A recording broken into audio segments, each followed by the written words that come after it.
Hey everybody, what's going on? Clint here, Anna here. We got a chance to go see Midnight Special this week, and question mark. Yep. Is how I'm going to end that sentence. Yeah. So Midnight Special is Jeff Nichols' latest movie. It's about Michael Shannon plays a man on the run with his son. His son who is gifted with special powers of some kind, and you can see it in the trailer too. His eyes glow and he does these crazy things, and nobody's exactly sure the origin of them. But there are all these forces chasing Michael Shannon and his son across the country as they try to reach this destination that they're not even sure what means. So it's all about this father trying to get his son safely across the country from one spot to another while a cult is chasing him and while the government is chasing them. And on its surface, based on the trailer, you can watch the trailer, that is what this movie is. Right. What happens when you watch it? When you watch it, you kind of go, what? It's an interesting movie for the wrong reasons. Yes. I feel like is a decent way to describe it because there's a lot of stuff going on. And look, right off the bat, I think the movie looks great. Right. It was really interesting to watch. Beautifully photographed. Yeah. I think the characters are all really interesting people that are engaging in a way. And the performances that all of these actors are giving are legitimately really good. They really are. Yeah, Michael Shannon is fantastic. Joel Edgerton is fantastic. Kirsten Dunst is I thought she's better than I've seen her in a long time. Who knew? But there are all these scenes where Michael Shannon and his son and they're all having these scenes together, and there are these long, lingering takes where they're just kind of staring at each other, and they're staring knowingly at each other. They're communicating. Yeah. And the homework that they've done as actors for their characters is so evident. They so clearly know what they're saying to that other person on screen. Right.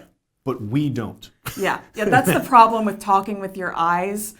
I don't know what you're thinking. The movie doesn't give you enough context to break into that meaning yourself. Right. The movie really keeps you at arm's length. Yeah, there's a lot of scenes in it. There's a lot of parts of it that you go, oh, I can see what they're going for here. And then they don't go there. You know, there's a lot of missed opportunities in this movie where you could see where a bunch of awesome different movies could have been made. But this movie isn't any of those Right. movies. This movie is not only is it not any of those movies, it's 20% of all of those movies. There's an opportunity in this movie to be about a father's relationship with his son through all of these heightened circumstances. There's an opportunity in this movie to be about faith and how we as people sort of engage with that faith. There's an opportunity for this to be a movie, to be E.T. There's an opportunity for this movie to be about how we deal with the abnormal, with the unknown and the unexplainable and the mysterious. And some people put this unexplained phenomenon of this boy up on a pedestal as their savior, and other people are, they want to dissect it and study it. So there are all of these opportunities for this movie to be about something, and instead it's about kind of all of it, but not really any of it. So all that to be said, this is an interesting movie to go see with a group of people that you want to talk about movies with. Yes. What I ended up talking with people about after the movie was what you think a movie needs to be. Do you think it needs to answer questions? Yeah. Do you think it doesn't? Do you want it to? Should it answer all the questions or some of them or answer none of the questions? How much needs to be answered? And that seemed to be what a lot of the people around us also seem to be debating. Right, because there are movies that are blank canvases that you can. There's one of my favorite movies from the last couple of years is Under the Skin. Oh yeah. And that movie is just a blank canvas. It's a bunch of stuff that happens, and you can take whatever meaning you want to take from that movie, which I think is a really interesting type of movie to watch.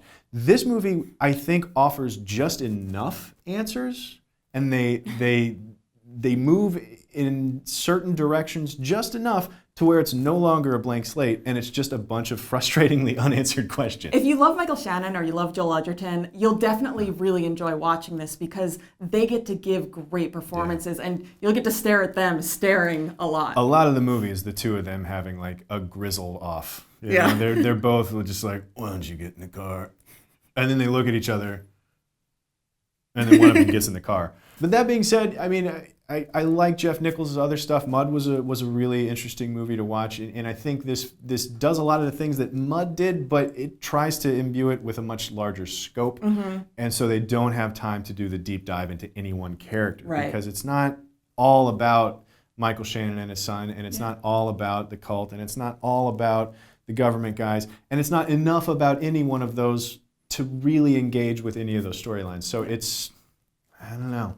Yeah. It just didn't add up for me. The movie, a lot like this review, it brings up a lot of weird things and doesn't really give you a definitive answer about any of them. Okay, guys, that's what we thought about Midnight Special. If you've seen it already, let us know what you think about it in the comments section. And also, if you know what the title means, let us know that as well. Because that's another one of my pet peeves about movies, is a movie where you watch it and it's like, well, why was it called Midnight Special? No idea. No idea.